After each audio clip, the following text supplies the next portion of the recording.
Every sign said this war would not happen.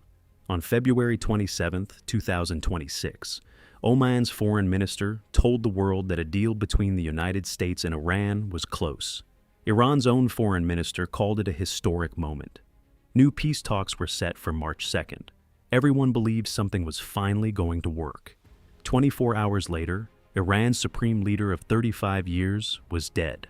At 1:15 in the morning, Eastern Time, on February 28th, while most of the world was asleep, the United States and Israel launched the biggest military operation in the Middle East since 2003. Nearly 900 American strikes in the first 12 hours. 200 Israeli fighter jets, hitting close to 500 targets on the first day. The man who had run Iran since 1989 was killed within the first hour. Nobody saw it coming. Not the diplomats, not the journalists, not even most people inside the US government. So, what actually happened in those final 24 hours before the bombs fell? And why did the US feel it could not wait even one more day? Operation Epic Fury is the name the United States Department of Defense gave to its joint military campaign with Israel against Iran. It started on February 28, 2026. Israel named its side of the same operation Roaring Lion. Together, these two operations make up the largest U.S. military action in the Middle East in more than 20 years. The White House laid out 4 clear goals. First, destroy Iran's ballistic missile systems. Second, destroy Iran's navy completely. Third, cut off Iran's ability to fund and direct armed groups across the region. Fourth, make sure Iran can never get a nuclear weapon. That 4th goal is the most important one in this entire story. Before the war started, U.S. envoy Steve Witkoff confirmed that Iran held 460 kilograms of uranium enriched to 60%. He said that was enough to build around 11 nuclear bombs, and that Iran was only 1 to 1.5 weeks away from being able to make the material fully weapons grade. That number, 460 kilograms, is the reason this war started. And as you will hear by the end of this, that uranium has still not been fully found or confirmed destroyed. That single fact changes everything about how you understand this war. To understand why the bombs fell on February 28th, you have to know what happened in the 8 months before that morning. In June 2025, the United States had already struck Iran once. That operation was called Midnight Hammer. U.S.B-2 stealth bombers dropped 14 massive bunker buster bombs on Iran's 2 main nuclear sites at Fordow and Natanz. Tomahawk cruise missiles wiped out the Isfahan Nuclear Technology Center. The goal was to stop Iran's nuclear program. The Trump administration publicly said the operation had completely wiped out Iran's nuclear capability. But Iran did not stop. After the June 2025 strikes, Iran rebuilt quietly and fast. Intelligence showed a new secret nuclear research site had been set up inside Tehran. Missile stocks were refilled. And most importantly, Iran kept enriching uranium. By early 2026, Iran held 460 kilograms of uranium enriched to 60%. Witkoff told the public this was enough for 11 nuclear bombs and that Iran was days away from being able to push it to fully weapons-grade 90%. The IAEA put the figure at around 440 kilograms. Either way, the amount was enough to build multiple nuclear weapons. Inside Iran at the same time, the country was going through its biggest internal crisis since the 1979 revolution. Protests had spread across every major city. The economy was falling apart. When Iranian security forces killed thousands of protesters to stop the unrest, President Trump publicly backed the protesters on January 13, 2026. Days later, on January 23rd, he sent 2 U.S. aircraft carrier groups led by the USS Abraham Lincoln and USS Gerald R. Ford toward the Middle East. Nuclear talks started in February. The first round took place on February 6th in Muscat, Oman. They fell apart.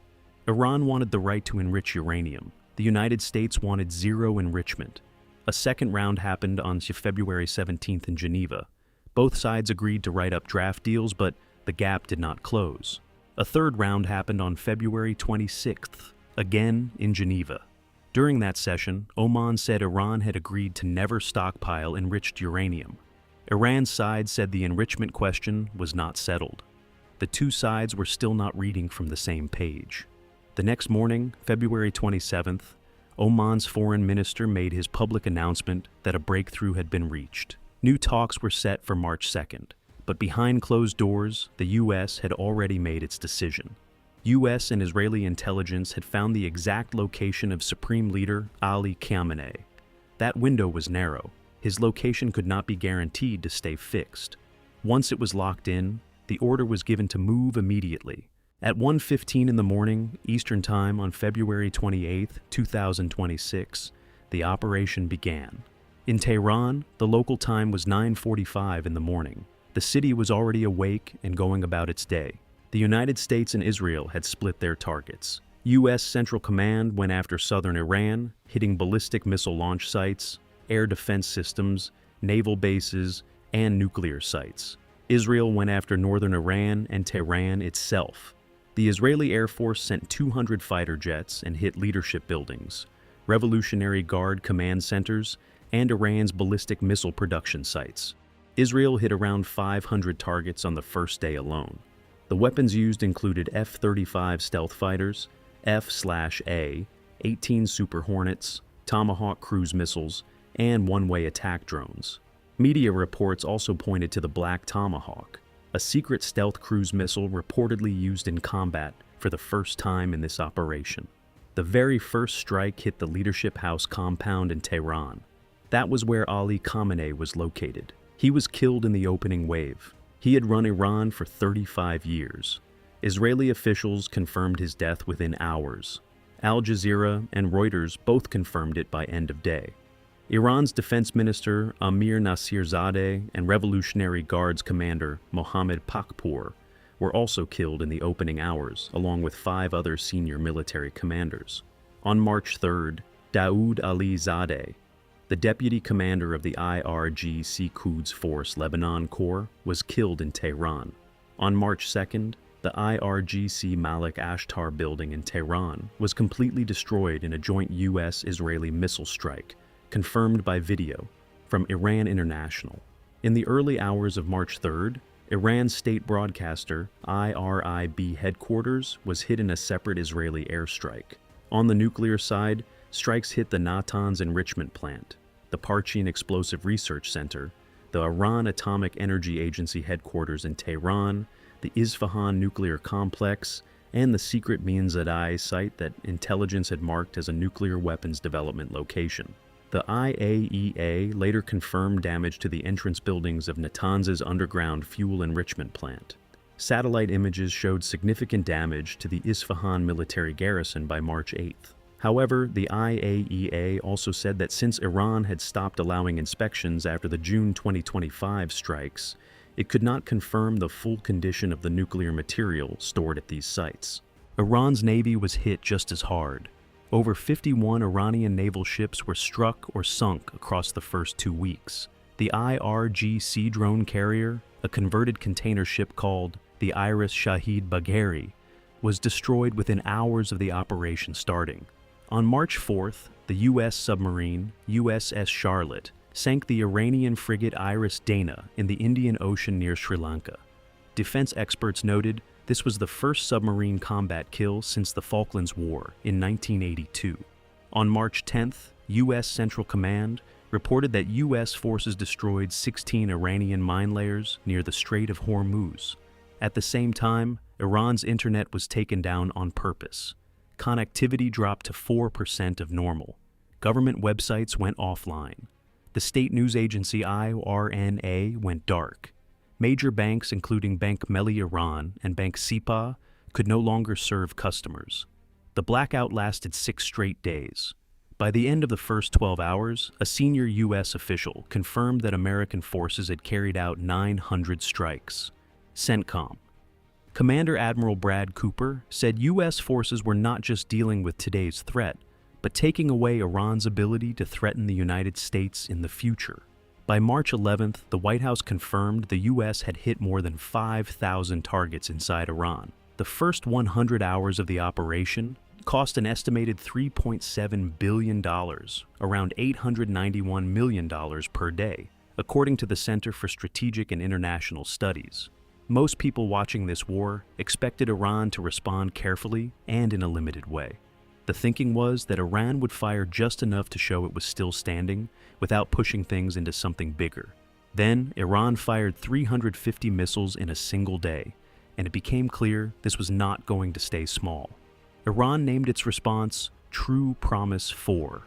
In the first 2 days combined, Iran fired around 420 missiles across 9 countries and at ships at sea. Of those, 162 were fired at Israel, 167 at the United Arab Emirates, and 46 at Qatar. By March 5th, Iran's military said it had fired over 500 ballistic and naval missiles and close to 2,000 drones since February 28th. Around 40% of all launches were aimed at Israel, and 60% were aimed at U.S. targets across the region. The strikes landed in a wide range of places. The U.S. Embassy in Kuwait was hit by an Iranian missile, and Secretary of State Marco Rubio shut it down with no date set to reopen. The 5th Fleet headquarters in Bahrain was hit by a Shahed 136 drone. Kuwait's international airport was struck. The Dubai Fairmont Palm Hotel was hit by a drone. Debris from an interception caused a fire at the Burj Al Arab Hotel. Abu Dhabi's airport was targeted. The Ruwais industrial complex in Abu Dhabi was hit, forcing the shutdown of the largest oil refinery in the Middle East. The AWS data center in the UAE was hit, causing major problems for global cloud services. Iran also went after energy. Saudi Aramco's Ras Tanura oil facility was struck. Iran's Revolutionary Guards commander said Iran would fire on any ship trying to pass through the Strait of Hormuz. A cargo ship caught fire in the strait after being hit. The Palau flag tanker Skylight near Oman was struck, injuring 4 crew members. Shipping through the Strait of Hormuz came to a near-complete stop, with 150 freight ships, including many oil tankers, stuck at sea. In Lebanon, Hezbollah joined the fighting on March 2nd, firing rockets at northern Israel, claiming retaliation for Khamenei's killing. On March 3rd, Hezbollah hit Haifa's naval base with precision missiles. Israel counted 13 separate Hezbollah attacks in one single day. On March 2nd, a serious incident happened over Kuwait. A Kuwaiti Air Force F/A-18 pilot shot down 3 American F-15E fighters. All 6 crew members survived. The incident raised hard questions about how Allied air forces were talking to each other while sharing the same airspace. But Iran could not keep up the pace. The U.S. and Israeli strikes had been going after Iran's mobile missile launch vehicles throughout the operation. By March 4th, enough of those vehicles had been destroyed that Iran's daily missile launch rate dropped by 86%, falling from around 350 launches per day down to roughly 50. The missile numbers and target counts tell one part of this story, but the part that most people will remember is this. As of mid-March 2026, more than 2,000 people are confirmed dead across Iran, Lebanon, and Israel. Inside Iran, by March 3rd, the Iranian Red Crescent put the civilian death toll at over 600. The human rights group Human rights activists in Iran estimated 742 civilian deaths by the same date. By March 7th, the Iranian Red Crescent said over 6,668 civilian sites had been hit by U.S. and Israeli strikes, including schools, hospitals, and homes. On March 11th, Al Jazeera reported at least 1,332 civilians had been killed in Iran in the first week alone. Iran's representative to the United Nations put the number at least 1,348. The single deadliest reported incident involved a girls' elementary school in the town of Minab, near the port city of Bandar Abbas in southern Iran. The school sat next to an IRGC naval base. Early reports said 201 students were killed and 747 were wounded. By March 11th, the White House addressed the incident after photos came out, suggesting a U.S. missile was behind the strike. Press Secretary Caroline Leavitt said the U.S. military had opened an investigation. President Trump said the administration would accept whatever the investigation found. At least 15 Israelis were killed by Iranian missile strikes, and around 2,000 others were wounded. An Iranian strike on Beit Shemesh killed at least 9 people. In Kuwait, 1 person was killed and 32 were injured. In the UAE, 6 people were killed and 131 were wounded. In Saudi Arabia, 2 people were killed and 12 wounded after a strike on a residential area in Al-Kharj. The Pentagon confirmed 7 U.S. service members killed and around 140 wounded. 4 were killed on February 28 in Kuwait by an Iranian drone strike. The UN said at least 330,000 people had been forced out of their homes across the region by the end of the first week. More than 200 people were confirmed dead in Lebanon. Dubai International Airport was hit by drone strikes on the second day, stopped all flights, and only reopened at limited capacity days later. The conflict pushed oil prices up sharply as the Strait of Hormuz stayed largely closed. Pakistan and the Philippines brought in 4-day work weeks because of rising energy costs. The death of Ali Khamenei set off Iran's process for choosing a new leader. An interim leadership council was set up on March 1st. On March 8th, Mojtaba Khamenei, the son of Ali Khamenei, was chosen as Iran's new supreme leader. The Revolutionary Guard, Parliament Speaker Mohammad Bagher Ghalibaf, Ali Larijani, and President Masoud Pezeshkian all pledged loyalty to him. Iran had a new supreme leader, but the war was not over, and neither was the nuclear question. While the world was watching Iran's missile strikes and counting the dead, the war had already spread into Iraq, Lebanon, the Gulf states, and the global economy without most people noticing. In Iraq, pro-Iranian militias known as the Popular Mobilization Forces started hitting U.S. forces harder from March 3rd. U.S. and Israeli forces hit Iranian-backed Iraqi militias on March 1st and 2nd to reduce their ability to fight back. At least 26 people were killed in Iraq, including 21 fighters from pro-Iran armed groups. In Lebanon, Israel kept hitting Hezbollah sites from the air. On March 3rd, Israel's 91st Division started moving ground forces into southern Lebanon. Israel said it was building a security layer along its northern border. Lebanon's health ministry said 217 people had been killed since the fighting started. The 2024 ceasefire between Israel and Lebanon was breaking apart in real time. In the Gulf, France sent Rafale jets to protect its military bases in the UAE after an Iranian strike hit a French naval site. UK Prime Minister Keir Starmer said the US could use British bases and also confirmed that Ukrainian specialists who had experience stopping Iranian-style drones were helping Gulf countries shoot them down. Zelensky confirmed Ukrainian counter-drone teams were operating in Qatar, the UAE, and Saudi Arabia.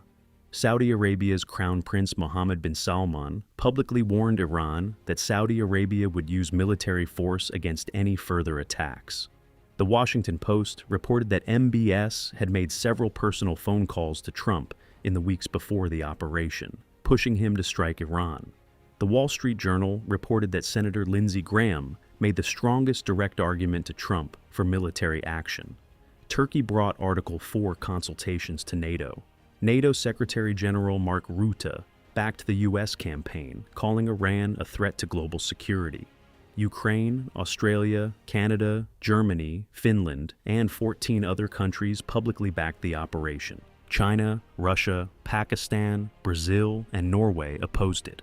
The Houthis in Yemen mostly stayed quiet, held back by a ceasefire they had reached with the U.S. in 2025. The way Operation Epic Fury was announced had never been done before for a military campaign of this size. At 2 in the morning, Eastern Time on February 28th, President Trump posted an 8-minute video on his Truth Social account. No press conference, no speech to Congress, no Oval Office address. The only formal notice Congress got came through the War Powers Act. Only the Gang of Eight, the 8 senior congressional leaders who get classified briefings, were told shortly before the strike started. In the video, Trump said the goal was to stop Iran from ever getting a nuclear weapon and to remove the threat it posed to the United States. He ended by speaking directly to the Iranian people, saying that the hour of their freedom had arrived. Netanyahu publicly took responsibility for the strikes that killed Khamenei, while pointing to joint action with the U.S. on missile sites. Trump himself did not publicly take credit for Khamenei's death in his first statements. Analysts noted this was a clear choice by both governments to handle political responsibility for the leadership killing separately. By March 2nd, Trump laid out the 4 military goals publicly: destroy Iran's missiles and its ability to rebuild them, destroy Iran's navy completely, stop Iran's armed groups across the region from attacking U.S. forces or neighboring countries, make sure Iran can never get a nuclear bomb. Vice President J.D. Vance said that whatever happened to the Iranian government along the way was a secondary concern. The main goal was stopping the bomb. By March 11th, Trump said publicly there was nothing left for U.S. forces to hit, and that the war could end any time he chose. That same day, Iran's Foreign Minister Araghchi told NBC News that Iran had not asked for a ceasefire and was not asking for one. On March 12th, Defense Secretary Pete Hegseth and Joint Chiefs Chairman General Dan Kane held a press conference on the operation.